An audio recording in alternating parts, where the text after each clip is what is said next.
Salut à tous. Aujourd'hui on va papoter projet du garage sur un TRX 4 Anthrax 325, donc la version longue, pas la courte. Et j'aimerais bien qu'il nous fasse un projet encore plus long. Évidemment, ce genre de choses est facile à rallonger soi-même. Tu peux couper le châssis en deux, faire des poutrelles d'adjonction. Si tu prends un bas au dessin, c'est plus rapide puisque c'est déjà prévu. Et tu peux t'allonger l'anthrax comme tu veux, tu rallonges tes biellettes et tu te retrouves en anthrax encore plus long. Par contre, ce que tu n'auras toujours pas, c'est de la Mica de 1.8, tu vas rester sur la petite Mica de 1.10. Le TRX4, c'est un de ces engins qui prouve que Traxxas a évolué de façon monstrueuse ces dernières décennies en conception, en logistique RC, qualité des matériaux utilisés. Ce qu'on leur reproche, c'est toujours la même chose, c'est le côté Apple de la chose, à vouloir faire leur truc et ouais, l'électronique qui va pas du tout. Mais ce machin-là est sorti sur le marché et c'était de la balle sortie de la boîte. Cerveau et direction, il y a un peu de boulot à faire dessus. Combo, bon, bah, un petit combo à charbon, ça va. Là, le problème, c'est le Vareo qui a pas de bec suffisant pour alimenter tout le reste. Et ça, c'est dommage. Il serait temps qu'ils évoluent sur du système de radio qui prend jusqu'à 9 ou 11 volts, comme ça on en sera tranquille. Sortie de la boîte, évidemment, sur la carotte Defender très particulièrement, qui est très lourde, on aura toujours le problème de trop de poids en haut. D'un autre côté, c'est réaliste. C'est pas un crapahuteur extrême, c'est un scal. Donc les choses de base à faire sur ce type d'engin, c'est de lester d'abord les roues, augmenter la masse au sol. Tu peux alléger la carreau, mais si tu veux qu'elle ait un bon look, c'est vrai que la Defender, elle est magnifique, donc beaucoup la laissent comme elle est, c'est tout à fait normal. Changer le cerveau, changer le combo. Perso, moi, je roule brushless. Les micro-servos font le boulot, mais là, on va passer justement sur un ensemble 7-4. Donc, je vais mettre des petits cerveaux Power HD TR4. Cerveau de direction, on va mettre un gros méchant costaud aussi. Et le combo, on va pas exagérer, hein, ça va rester un engin pour Crapa 8. On va lester les ponts. Il existe des pièces en laiton que tu montes à la place des réductions ici pour lester. On les a déjà montés sur deux des modèles qu'on a eu ici, ça marche à merveille. Tu peux les monter qu'à l'avant. Moi j'ai toujours choisi avant et arrière pour vraiment lester un max en bas. J'ai trouvé en plus maintenant cette pièce en laiton en plus. Après ça reste de l'adaptable, il faut travailler un petit peu, ça ne sera pas totalement bien emmanché, étanche comme c'est d'origine. Si tu veux que ça marche nickel, laisse d'origine, c'est certain que là tout fonctionne parce que Traxxas maîtrise le moulage de ces pièces. Et d'où j'ai sorti un roller de TRX4, et bien tout simplement de chez RC Buddy, rcbuddy.com. Si j'y pense, je vous mettrai le lien. Normalement, c'est la fripouille qui est censée le faire, et de façon à ce qu'il s'affiche là. Hé, fripouille, qu'est-ce que tu fous? Il est pas là le lien. Bon, à vous vous débrouillerez. Et ouais. Donc, j'ai pris ce petit roller parce que j'ai évidemment déjà l'électronique. J'ai 3 cerveaux TR4 ici, on en avait pris, souvenez-vous, pour le UT4, avant de savoir quelle est la taille exacte de cerveau qu'il faut mettre dedans. Donc ça tombe bien, j'en ai 3, je vais les mettre dedans. J'ai déjà du gros méchant cerveau balèze, alors j'ai du 45 kg sous 6 volts et j'ai même du 50 kg sur 8.4. On n'aura pas les 50 kg parce qu'on va rester en 7.4. Je vais me prendre un petit variateur brushless qui sort du 7.4 pour éviter de mettre une batterie à part, genre un Max 10 RTR. À voir si le lock stop n'est pas trop sensible dessus, ou un autre vario, je verrai, et ensuite on mettra ma foi une batterie annexe. Après même en 6 volts de toute façon, si je prends le 50 kg, il sortira toujours encore 35-40 kg, ça suffira toujours largement. Ça c'est certain.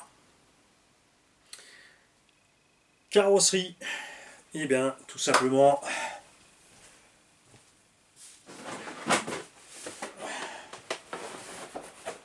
au choix.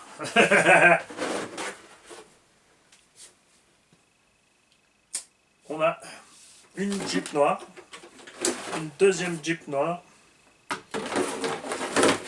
une troisième Jeep noire et une rouge. Est-ce que je vais-t-il pas faire une rouge? Si jamais tu veux de la carreau, dépêche-toi, tant qu'il y en a, j'ai que celle-là. Tu vois, ça va aller à merveille. Donc là, carreau renforcé, 2 mm. Donc elle est beaucoup plus légère que l'origine, mais il y a peine plus lourd qu'une Lexan. Par contre, on a la solidité de la version claquage. Donc ça, c'est sympa. On va mettre donc les embouts de pont en laiton. J'ai commandé aussi 4 jantes qui font 100 grammes pièce, pour pas m'amuser à devoir rester la jante avec le plomb. L'autre solution très simple, si tu veux alourdir ton crawler, c'est tout couillon. C'est de tremper tes pneus d'origine, puisqu'ils sont déjà collés. Tu prends tes pneus, tu les trempes dans l'eau, tu attends que la mousse ait absorbé la flotte, et tu fermes avec un scotch balèze. Du coup, tu as lesté ton pneu avec de la flotte. Évidemment, si tu roules vite, ça va centrifuger, hein, ça va se distendre le pneu, mais c'est un moyen vraiment simple de lester tes roues. Et si tu veux avoir des roues plus lourdes devant que derrière, bah, tu laisses tremper les 4. Tu utilises une balance après, tu pèses tes roues et tu presses un peu dessus pour sortir un peu d'eau, tu vas petit à petit. Hein. Tu peux aussi aller aussi, tu peux les remplir à la seringue, tu veux être sûr, tu prends une seringue 100 ml et tu balances 100 ml de flotte par roue, ça tu es sûr que tu as 100 grammes par roue. Tout simplement. Contrairement au plomb, le plomb qui va être tout le temps autour au même endroit, si tu roules doucement avec de la flotte, elle va être en bas. En pente, elle va être vers l'arrière de la pente. Ce qui n'est pas forcément toujours bien. Mais elle restera, toi, enfin, de toute façon, tu n'auras jamais un moment tellement raide où la flotte sera comme ça. Ça sera en général dans le sens de la pente. Faut tester. Et c'est ce que je pense que nous allons faire ici. Avant de mettre les roues, les jantes en laiton, on va tremper 4 de ces pneus et on va essayer ça. Ce que j'aime bien donc là-dessus, c'est le module 0.8. Ce que j'aime pas, c'est l'accessibilité du slipper qui est vraiment très limitée. Ça devrait être plus facile d'accès. Je suis pas fan du système de montage moteur, globalement. Et d'ailleurs, c'est livré avec le roller. Tu vois, tout est livré avec aussi, parce que ça c'est spécifique évidemment, les petits machins pour les sauve-cerveaux, des micro-cerveaux. Si tu n'as pas ça, ne panique pas, c'est pas grave. Il existe des petits sauve-cerveaux comme ça, basiques, que tu peux acheter séparément. Tu peux aussi tout simplement prendre le bon vieux sauve-cerveau des 1 dixième, qui se monte direct sur cerveau. Il en existe plein de sortes différentes. GPM a même fait des monobras, donc très compacts, qui vont... Il y a plusieurs anneaux dessus pour la dureté, donc tu vires tout, t'en laisses qu'un seul, pour que ce soit vraiment facile, tu vois, au sauve-cerveau de décranter avant d'en mettre trop et de flinguer quelque chose. Cet engin aussi sorti de la boîte s'est avéré être d'une solidité quasi à toute épreuve, contrairement à beaucoup de crawlers. Ah, déjà les pare-chocs sortis de la boîte sont hyper solides, contrairement au Bitec, hein, où ça casse comme du verre. Tu me diras, c'est pas le même prix, c'est normal, tu as 3 blocages pont, tu as une boîte de vitesse, 2 blocages pont, tu as une boîte de vitesse et tout. Tu as les axes portiques, tu as un peu plus de matos dessus quand même. Hein. Faut laisser les choses où elles sont. Et donc déjà ça, tu as des ponts qui pètent pas et une transmission hyper méga solide. Il y en a qu'un qui a réussi à détruire une transmission comme ça, hein, c'est parce que rouler dans la neige, laisser pourrir, enfin la neige, la boue ou le sel, laisser pourrir et retourner un mois après à plein gaz comme un âne, forcément les roulements bloqués, ils ont tourné à l'intérieur, ils ont tout détruit. On a aussi un magasin qui s'est retrouvé face à quelqu'un de zinzin. Hein. Heureusement, enfin moi j'ai trouvé ça bien que cette boutique le publie sur Facebook. Ils ont quand même montré l'exemple. Hein. Quelqu'un qui a acheté un TRX4, enfin c'est un gamin. Perso, moi, je ne laisserai pas mon gosse dépenser 650 € pour un TRX4 de son argent de poche. À partir sur un modèle moins cher. Et je le laisserai.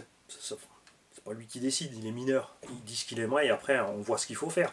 Donc déjà, cette personne a laissé son gamin dépenser 650 €. C'est la première chose dont elle s'est plainte dans cette boutique en question, c'est de dire voilà, mon enfant a dépensé 650 €. Un enfant qui dépense, déjà, tu vois, dans l'énoncé, il y a un problème. Hein, faut vous réveiller, les mecs. Il a acheté cette voiture qui est waterproof. Le gamin a roulé dans la mer, sur la plage, au sable, le long de la flotte. Je te laisse deviner l'état de la machine. Il est rentré, il l'a posé, donc tout a rouillé, pourri, les vis, les roulements, il y a de l'eau et du sel qui est rentré dans le truc, ça a bloqué les câbles dans les gaines. Et il a osé se plaindre et il voulait une garantie sur le produit. Et la première chose qu'il voulait, c'est un échange. Le gars, il voulait qu'on lui change son TRX4 pourri défoncé en quelques runs par un neuf parce que c'est waterproof. Sauf que dans la notice, c'est écrit en grand. Quand tu roules dans l'eau, tu démontes toute la caisse et tu la nettoies derrière. Donc Bright, parce que c'est Bright qui s'est fait avoir, ils ont eu la gentillesse, en plus ils ont laissé faire la chose, hein. Ils ont quand même réparé à leur coût, à leurs frais la machine, et moi je l'aurais pas fait. Moi j'aurais pas fait. Je pense que j'aurais mis la voiture dans le coffre et je serais allé voir ce monsieur en personne. Hein. Et parce que il y a un moment, il faut arrêter de déconner. Tu vois, il y a une notice. Si tu ne sais pas lire la notice, tu la fais lire à quelqu'un, c'est pas un problème. Tu peux demander à ce qu'on te l'explique. Mais là, c'est du n'importe quoi. Si tu roules avec ta caisse dans la gadoue, la flotte, le sel, et que tu la laisses pourrir et que tu la remets en route, il ne faut pas s'étonner après que tout crame. Hein, parce que tu imagines, le moteur était bloqué. Comme il a essayé, il a tout fait cramer au niveau du vario, etc. C'est du n'importe quoi. Et le gars a menacé de prendre l'assistance juridique, d'aller voir l'association des consommateurs, donc que choisir. Mais moi, je l'aurais laissé y aller. Parce que il se serait bien ridiculisé en arrivant chez Que Choisir, en disant voilà, j'ai acheté ça, c'est waterproof, j'ai roulé au fond de l'aquarium, ça a cessé de fonctionner parce que chez Que Choisir, ils ont un système juridique, ils ont un truc logique, ce sont des gens qui ils sont intelligents quand même, hein, pour faire ce qu'ils font, enfin, ils savent ce qu'ils font, et là, ils auraient pris la notice avant de se plaindre chez le constructeur ou chez le vendeur, ils auraient pris la notice qui est là, et ils auraient regardé, et ouais, mais attends, est-ce que vous l'avez démonté, nettoyé? Ah non. Eh bien, bonne route, c'est votre faute. Tu vois? Et ça, par contre, ça aurait dû être publié après. Parce que c'est bien d'incriminer toujours facilement les vendeurs ou les constructeurs, mais hein, quand tu as des gens comme ça qui font n'importe quoi, il faut aussi les donner. Ça, c'est. Il faut les montrer du doigt. On dit, hey, bouh. Hein? Ça marche pas que dans un sens, ça marche pas que dans un sens. Après là c'est la grande mode, hein. Diffamation, il est méchant, il m'a montré du doigt. Si tu aimes ce genre de choses, si tu crois au poney et au Père Noël, tu es sur la mauvaise chaîne RC. Alors,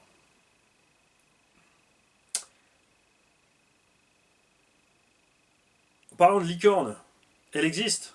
Ouais, ça s'appelle un rhinocéros. C'est un hippopotame avec une corne. Ça, c'est la réalité accessoirement. De pas me poney avec une corne. Ah, foutrait du poney, moi. Voilà, donc avec ce TRX4, les projets en cours. Donc il y aura la carreau incassable, il y aura du 7.4 dessus, normalement. Les 3 cerveaux TR4, un bon cerveau de direction, un petit combo brushless pas violent. Hein. On va mettre pas beaucoup de kV, on va mettre 1800 ou 2000, on verra. On verra ce qui rentre niveau taille aussi. J'ai d'autres options aussi, évidemment. On peut mettre un Titan 775, si on peut faire rentrer un Titan 775 qui prend 3 et qui roule en 4S, donc on peut lui coller 3S. Ça ira très bien aussi. Voilà. Mais moi j'aimerais bien prendre un petit combo brushless, donc faible KV, sans capteur, donc un truc vraiment pas cher pour trouver un combo pas cher qui ne cogue pas dans l'utilisation de ces machines, pour permettre justement de descendre le budget, parce que c'est les combos Axe est magnifique, le combo Castle Crawler est magnifique, mais c'est des combos à 200-300 euros.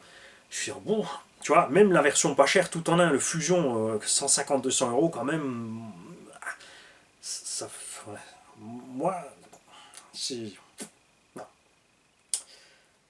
Je sais pas. Ça marche super, c'est sûr, mais niveau budget, tout de suite, ça picote. Surtout si tu achètes un TRX4 entier complet, déjà 650 euros, ensuite tu rajoutes les 150 euros au minimum d'infusion, tu mets tout de suite 40 euros de laisse de pont, tu laisses tes pneus, etc. De toute façon, tu es parti pour 1000 balles. En gros, c'est ce que je vous dis toujours. De toute façon, les constructeurs, ils sont malins, ils savent comment toujours vous prendre plus ou moins un bon millier d'euros pour démarrer dans le sport d'ARC avec des tailles de ce genre-là.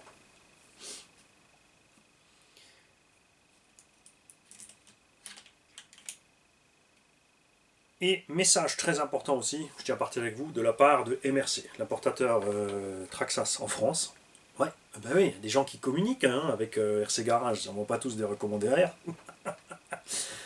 Qui nous dit quand même, faites attention. Considérez l'engin si vous voulez vraiment être tranquille, comme splashproof et pas waterproof. Et ça, je suis totalement d'accord avec eux, c'est sûr, si tu veux faire un minimum d'entretien, tu fais gaffe de ne pas aller dans la boue, la flotte, etc. Ça, c'est clair.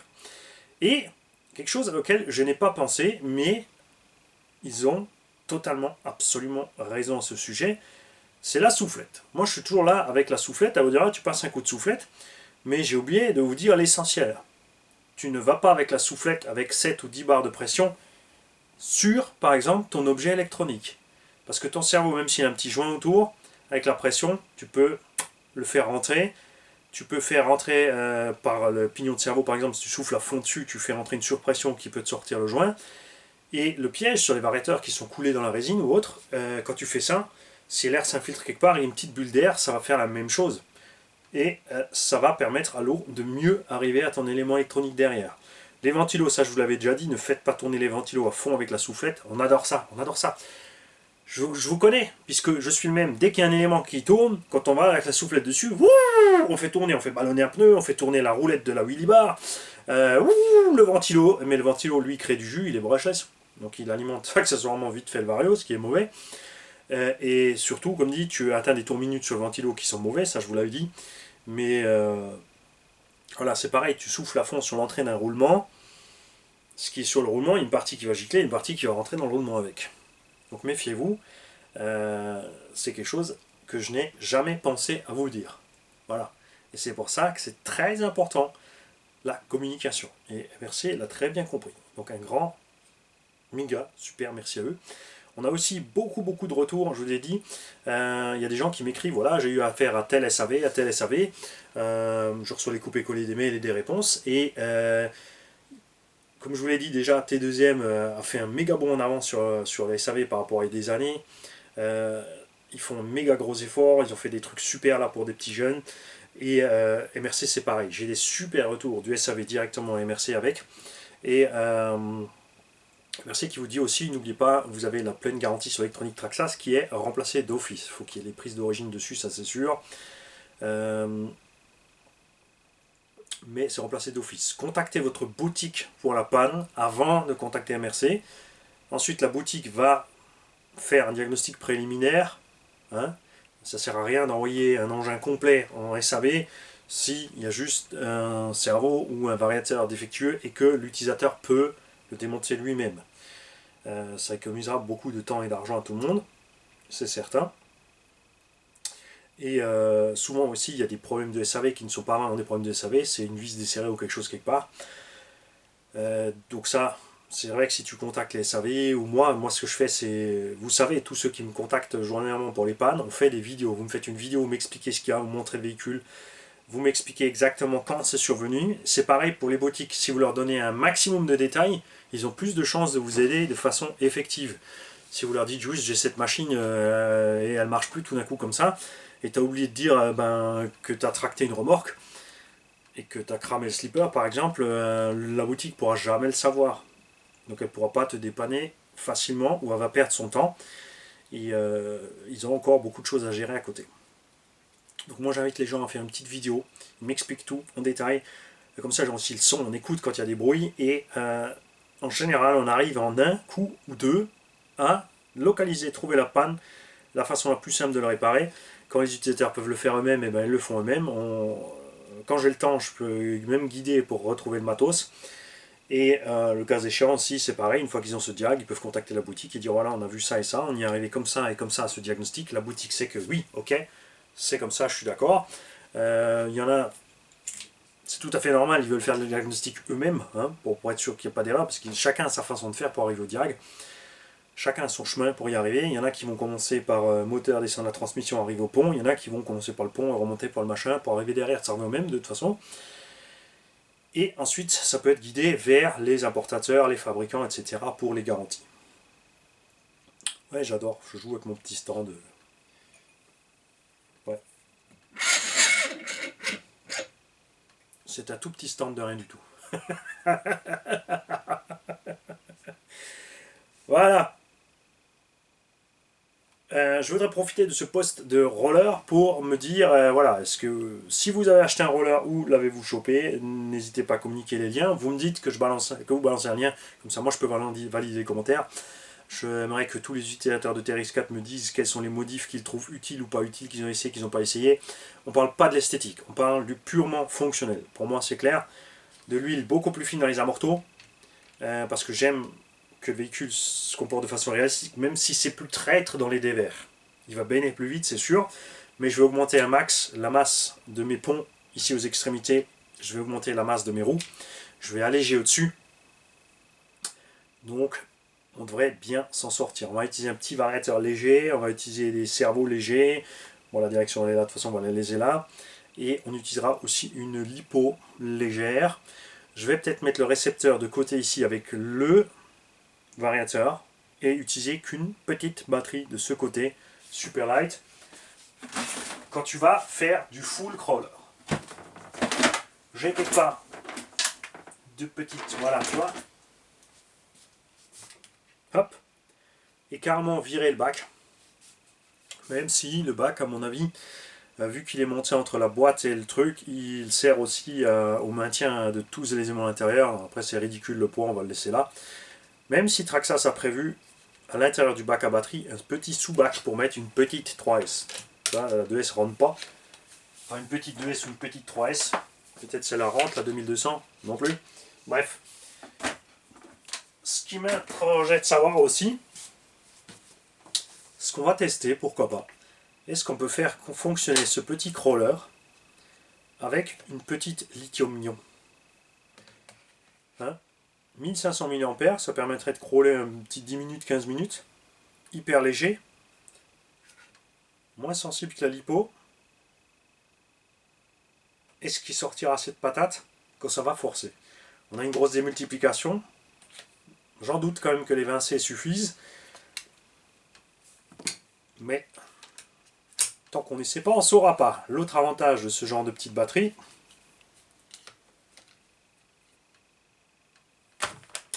tu peux la mettre facilement ailleurs.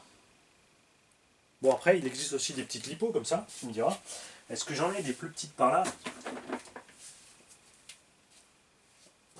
Bon, ça c'est une 6,6 volts, 1700 mAh, c'est pour un récepteur. Mais ces batteries existent pour drones et mini-drones avec des 20, 30, 50C. Tu vois, ça peut être cool aussi. Comme ça, on aurait vraiment un max de charge à l'avant. Méfiez-vous quand même. Trop de charge à l'avant, c'est un problème quand tu vas descendre. Hein, faut pas oublier qu'à un moment, il faut redescendre la pente que tu es monté. Ça s'appelle pas un ascensionneur, mais un crawler. Donc voilà, tout ce genre de choses que j'ai envie d'essayer un petit peu. Ce projet sera évidemment, puisque vous me connaissez, hein, c'est pas spécialement super ma tasse de thé, je suis juste un peu curieux. J'aime de temps en temps faire un petit truc, et généralement quand j'ai fait mon crawler, comme le DC1 ou le TRX4 qu'on avait, je vais faire un pack ou deux, puis après il sera disponible à la vente. Évidemment toujours à prix favoritaire pour les abonnés, surtout que tu ne payes pas tout le boulot qui a été fait. Tu payes le matos, et ensuite tu as le droit d'être généreux ou tu as le droit d'être radin, ça regarde chacun, ce n'est absolument pas un problème. Pour ce genre d'engin, Traxxas a prévu des demi-tonnes d'options. Il y a des liens plus longs, des amortos plus longs, il y a un kit de Reos en fait, que tu peux mettre dessus. Il y a un treuil il y a un kit complet d'éclairage relié au récepteur avec les clignotants, les machins, les bidules, donc comme le MFP Tamiya. C'est sûr, c'est très cher. Les gens, ouais, le kit de LED est super cher. C'est marrant parce que chez Tamiya, personne ne râle pour le kit de LED hyper cher. Après, comme dit, ça dépend de chacun. Il y en a qui ont préféré faire leur kit de LED eux-mêmes, leur module eux-mêmes, etc. Le son, de tout ce qu'il faut. Oui, ça aussi, Gregory Boyington. Je vais mettre le son là-dedans et que le bruit fuse. Présentement, je te le dis, ça va pétarader dans les grelets là. Et oui, j'ai le droit de faire ce genre d'humour. C'est de l'humour. Il n'y a pas moquerie. Je peux aussi me moquer de l'accent alsacien de toute façon. Hein. Ça va crapahuter dans le crawler. Hein. Ça va faire du bruit. Donc j'en étais où je me suis perdu avec toutes ces histoires. Tu peux tout faire toi-même, ou alors c'est vrai que c'est sympa d'acheter tous les petits trucs tout prêts. Je comprends tout à fait ceux qui font ça. T'achètes ton TRX 4 full origine, tu colles le module LED Traxxas, tu colles le treuil Traxxas, tout est prévu avec l'application Traxxas. Tu prends le module Wi-Fi, tu peux tout guider par l'appli, tu peux tout piloter. Ça te fait un engin tout en un complètement geek. Évidemment, après, c'est le genre d'engin que tu laisses absolument rouler sur le sec. Parce que aller prendre un bain de boue avec tout ce genre d'équipement derrière, niveau boulot nettoyage, t'as intérêt à avoir du temps. Et t'as intérêt à te le prendre le temps. J'ai aussi un petit kit d'élargisseur, parce que j'aime bien. Ça donne un petit look agressif. Je me suis évidemment penché, vous vous en doutez, sur le Cragsman, un 8ème. C'est à peine plus gros que le TRX4, c'est un peu plus large. J'ai failli le prendre, mais j'ai trouvé une vidéo où il n'y a pas de musique. Et vous savez ce qui s'est passé?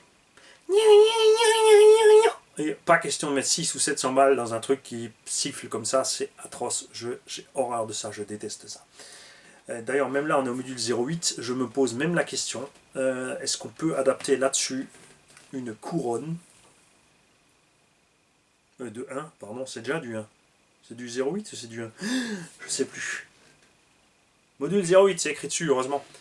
On pourrait pousser le bouchon, voir si on peut adapter une couronne de Revo là-dessus, thermique, qui est un module 1. Hein, ça serait funky, non? Franchement. Vous l'avez vu déjà sur la Outlaw Rampage Pro, le fait de mettre une couronne de TRX4 dessus, c'était magique. Niveau son, et Alexis d'ailleurs et Régis se régalent avec le Rampage Pro.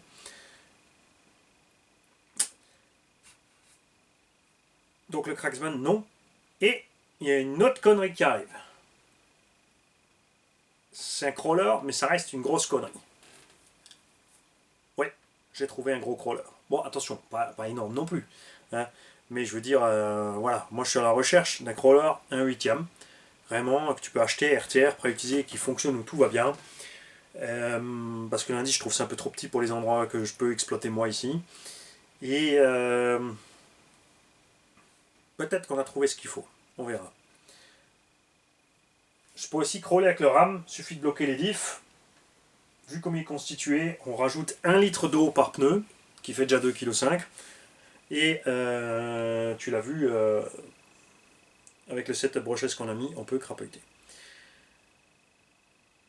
Là, j'ai fait le tour de ce qui se passait dans mon cerveau en jouant avec le TRX4 pendant des projets, puisque j'attends vos retours, qu'est-ce que vous en pensez, qu'est-ce que vous aimeriez voir. C'est pas parce que vous aimeriez voir le truc que ça va arriver. Attention, hein, Mani, il fait ce qu'il veut, quand même, parce que c'est Mani qui a payé. Donc c'est un peu normal qu'il fait ce qu'il veut avec.